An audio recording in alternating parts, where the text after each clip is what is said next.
हरे कृष्णा। आप सबको अपूर्व गोपिका का दंडवत प्रणाम। आज मैं फिर आपके आगे एक सच्ची घटना लेकर आई हूँ, क्योंकि सच्ची घटनाएं सबको बहुत प्रेरित करती हैं।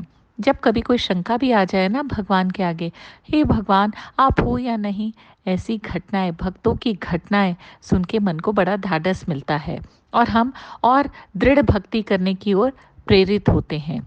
और ऐसा भी होता है कि जब आप भक्तों का गुणगान कर रहे होते हैं ना दोस्तों, तो भगवान भी स्वयं आके बैठ जाते हैं कि वाह, ये है मेरे काम की चीज़, मैं भी तो सुनूं मेरे भक्त के बारे में क्या बोला जा रहा है। तो मैं पूर्ण विश्वास से कह रही हूँ, लड्डू गोपाल जी भी यहाँ बैठ के सुन रहे हैं। एक बार बहुत साल पहले एक शहर में एक कमलाबाई की नाम की लड़की रहती थी। उनके घर में बहुत पूजा पाठ का माहौल था और उसे बचपन से ही लड्डू गोपाल की सेवा देखी थी और वो करती आई थी। वो हमेशा वृंदावन जाती थी और भक्ति में उनका घर परिवार के संग संग वो भी लीन रहती थी। धीरे धीरे वो कन्या बड़ी हुई और उसकी शादी हो गई, लेकिन उसने वृंदावन जाना नहीं छोड़ा, कृष्ण भक्ति और कृष्ण भजन नहीं छोड़ा। उसके बच्चे भी हुए, वक्त अपनी गति से चलता रहा। अब क्या हुआ, जैसे इस संसार में हम सबको जन्म मृत्यु जरा व्याधि तो आती है।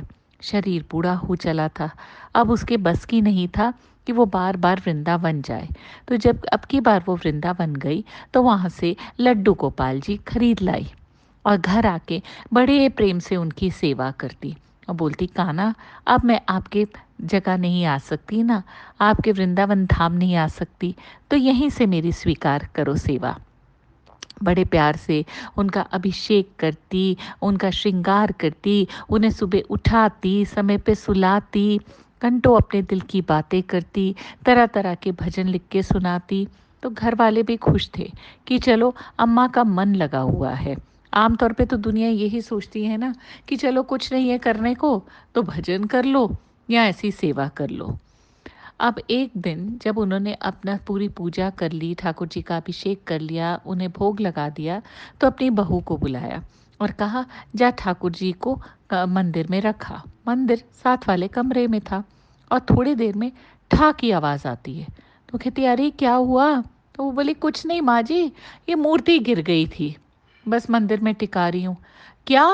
मूर्ति गिर गई? तू इन्हें मूर्ति बोल रही है? तू मेरे लल्ला को मूर्ति बोल रही है? अरे ठाकुर है, लेकर आ लेकर आ। हाय दैया, मेरे लल्ला को तो चोट लग गई, ला ला इधर। और इन्होंने पल्लू में ठाकुर जी को बिठा लिया और रोने लग गई। अरे तुम डॉक्टर को बुलाओ, मेरे लल्ला को चोट लग गई, मेरे लल्ला को चोट लग गई। अब बहुरिया ने सोचा, ये क्या हो गया है, माँ जी तो थोड़ा सठिया गई हैं या पगला गई हैं, ऐसे थोड़ी होता है।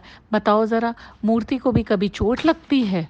कमाल है, ठीक ठाक तो दिख रहे हैं। लेकिन अम्मा जी का तो रोना बंद ही ना हो, बंद ही ना हो। शाम को जब उनका बेटा घर आया, तो बहू ने सारी बात कह सुनाई। उन्होंने भी बहुत समझाया, लेकिन अम्मा जी तो जिद पे अड़ी रही, मेरे कन्हैया को तो तुम डॉक्टर को दिखाओ। हाय देखो कैसे दर्द में तड़प रहा है, हाय देखो कहीं इसके हाथ की हड्डी ज़रूर टूटी है। अरे बहू, तुझसे इतना भी ना हुआ कि कान्हा जी को तू आराम से बिठा देती। थोड़ी देर में पास पड़ोस पे भी बात पहुंची कि भाई इनके घर से इतनी चीखने चिल्लाने की आवाज़ क्यों आ रही है। तो साथ में एक बुजुर्ग सज्जन रहते थे। उन्होंने उनके पुत्र को बुलाया और कहा कि देख भाई, बुढ़ापा है, बच्चा और बूढ़ा एक समान, जब जिद पे उतरते हैं ना, तो जिद पूरी करनी होती है। तू ऐसा कर, मेरे ये संबंध का डॉक्टर है, उसको सारी बात समझा दे, कल सुबह वो आके देख लेगा। बोला ठीक है। बेटे को भी बात समझ आ गई। अभी तो वो अंधविश्वास ही समझ रहा था, लेकिन अम्मा की खुशी के लिए करने को राजी हो गया। तो अगले अम्मा को समझा बुझा के सुला देता है कि देखो कान्हा जी को तुम अपने संगी सुला लो, सुबह डॉक्टर आएगा। सुबह वो डॉक्टर आते हैं। सब कुछ पहले से ही तय था कि उन्हें क्या बोलना है, क्या करना है।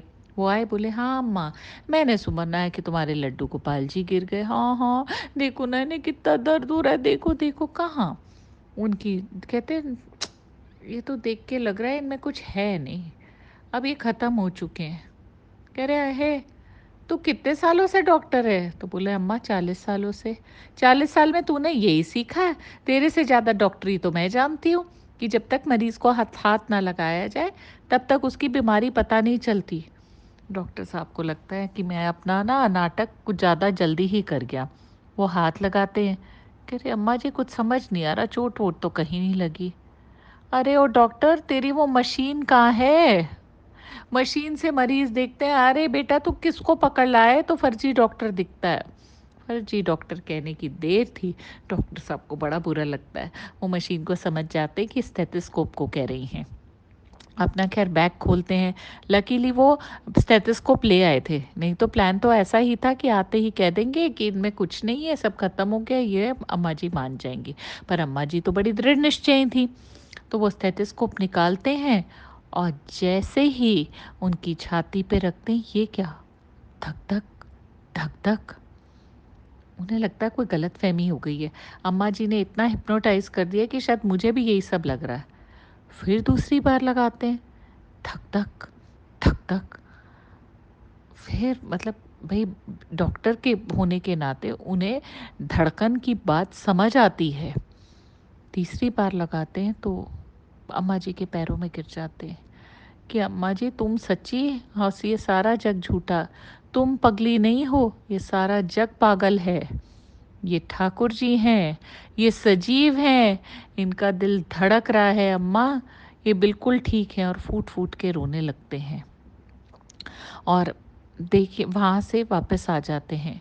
उसी दिन वो अपनी डॉक्टरी का पेशा छोड़ते हैं और आज भी वो वृंदावन में बसे हुए हैं।